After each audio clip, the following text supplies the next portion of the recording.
welcome to Tetris. Today, I'm going to be sharing with you a technique I've been developing called Depixelization of Possibility. It is a game changer, a 7-step process to change the universe, the YOUniverse.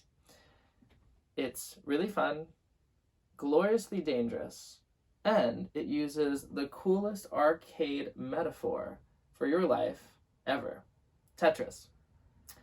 So how does it work? The philosophy is this. When you live a Tetris life, you have these little pixelated geometric forms that fall down, and you have to snatch them and put them in a place so that everything fits, and then when everything fits and there's no more room, it gets deleted and you get points. Does that sound like any life anyone's been living? I know it was my life for some time, where you're just snatching these shapes, and the shapes, these little blocks, are metaphors for priorities, goals, things you thought were important, and all the intentions that aren't even yours, but are other people's that you've bought as yours. I call them synthetic targets sometimes, but pretty much you're trying to get these things, you're trying to fit them in your life, and then they just go away anyway. And the trick is they're in pixels. They are pre-designed for you. They are paths already set. And not only that, but in the grid, in the game, you can only operate from this one grid, from these squares. It's one of these pieces or else, you know? So in Depixelization of Possibility, we're not looking for possibility in terms of more pixels, in terms of more shapes, in terms of the game rules of Tetris, but we're looking beyond the pixels. We're looking more quantum. We're looking more in the in-between of what else is possible. And that can be a really, really scary thing and a super exhilarating thing. So the 7-step process are 7 ideas to help you uncreate other ideas. I'm going to use my laptop because there's a lot of notes, but I'm not going to go into every step all the way. I'm just going to give you the outline, but still it's a lot. So step 1 of Depixelization of Possibility is self-certainty over circumstantial certainty. So in every moment we have a choice.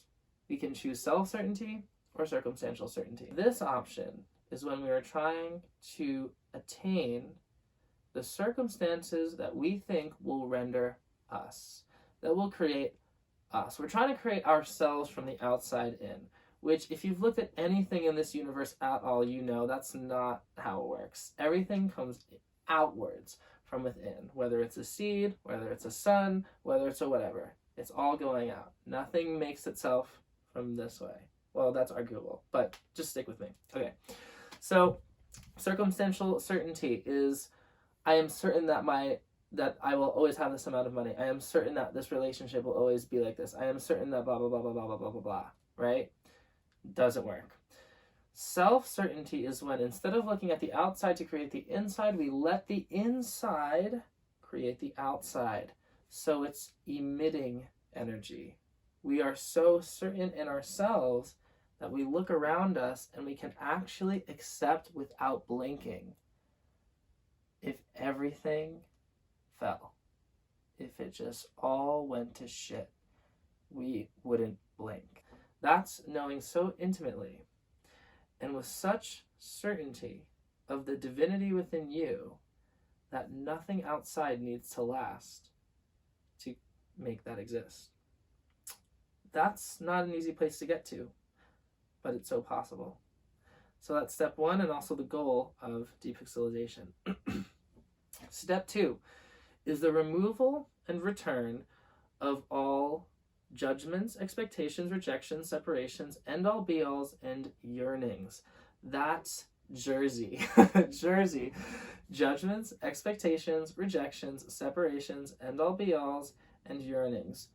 Without going into all of them specifically, I would ask if you're ever feeling a pull or a feeling of heaviness or anger or fear, ask yourself, what judgments am I using to create this? What expectations am I using to create this? What rejections am I using to create this? What separations, end-all be-alls, or yearnings am I using to create this? Or just say, what jerseys am I using to create this? Jerseys are kind of like the energetic pulls that keep us sandwiched to the circumstances that we're trying to create to prove that we exist. And when we let those go, we can also let go of the circumstances and then see the truth, which is in here and not out there. Cool. So step 3 is revocation of meaning. Specifically revocation. The word revocation because it's not like you have to destroy meaning. It's that you've given meaning to something and now you can revoke it. It's powerful because you've created meaning for it. You've whether it be a story, an association, or a context, or whatever, you can bring back the meaning and create a different meaning. It's very easy. All right, step 4. This one is my favorite one. This one I received on a day and I didn't understand it. It just said, I heard the words, I just got here. That's all I heard.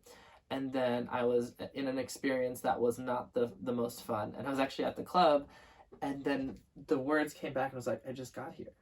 I just got here.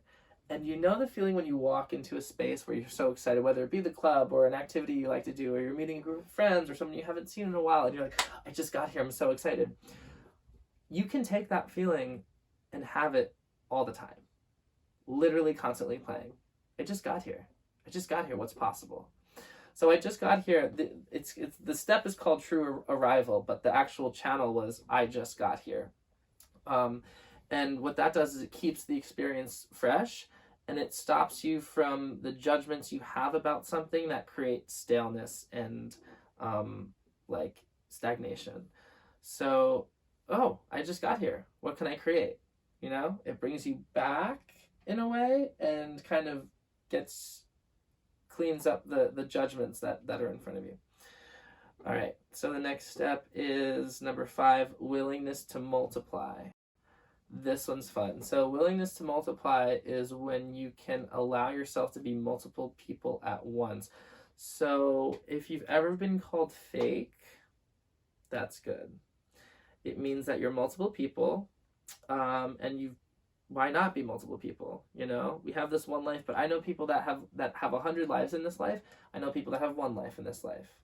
I have at least a few in this life, you know? You probably do too. Willingness to multiply is the ability to see yourself going in one direction and being something, and seeing yourself going in another direction and being something, and doing them both at the same time, especially if they contradict. Because if they contradict, that is a testament to the richness of your personality and your being and your infinite being. So it's allowing those contradictions to be in your life and saying, yeah, I'm all of that. So that's willingness to multiply. I'm not saying that's bad or good. It's just a choice. And when we choose that, we are limiting possibility. So capacity to resonate. If this is really great for people with social anxiety, or if you're nervous, or if you have like a big meeting or presentation or performance or something that involves a lot of people and attention. What you're going to want to do is say, okay, body, mind, increase your capacity to resonate with all these people, and just say that. Say, yep, I'm opening up my capacity to resonate. So what that does is it makes you the invitation, and it's an energetic thing, and it just draws people in. It makes people comfortable. It makes you comfortable. It creates lots of fun. It's also being someone's vulnerability. So when you have the capacity to resonate, you create more of an interest of other people, and actually you are more vulnerable. You open yourself up and you're allowing yourself to be seen. And so the other person, feels more comfortable being seen by you bringing your walls down. So that's being the invitation. The last step is the kicker. And this one is the one that can hurt and also feels so good. It's called the inciting incident, and it has to do with dominoes.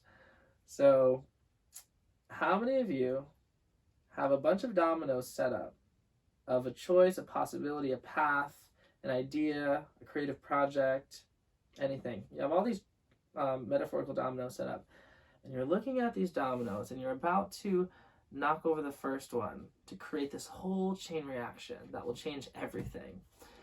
And then you say, no, not today, maybe tomorrow.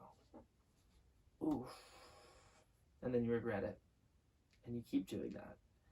And you keep doing that. The inciting incident is the first move to start a whole new life. And it actually connects with step 5, which is willingness to multiply. So you can have an inciting incident to create you over here and still be you over here and still be both. And when your walls are down, you invite more possibility and less judgment of both sides so you can have both lives seamlessly. See how all the steps are starting to kind of connect with each other? So inciting incident is the one that we choose to do the least. So that's inciting incident. That's where the damage comes in, you know. That's really where you change all the people in your life, all the things in your life, all the things that you eat in your life, all the energy in your life. It's easier to talk about, harder in practice, but I've seen it happen in my life and other people's life when they just take the plunge, and it's amazing. So those are the 7 steps of depixelization of possibility. There's so much more to each step, but I just wanted to give a general outline and hear your thoughts about it. And I kind of can guess that even just with this information, whoever's watching this and whoever will experiment with this will fill in the rest of the information for each step. Because this knowledge is not mine. It's not something I made. It's all around us. It's in books. It's in the collective consciousness. It's in our friends, family. It's in our genetics. It's in spirit. It's all over the place. So I would challenge you to see what else shows up within those steps and what happens, and maybe you'll find new steps. But let's keep the conversation going. Let me know how it is for you. And thank you so much for tuning in. Let's keep playing with consciousness together.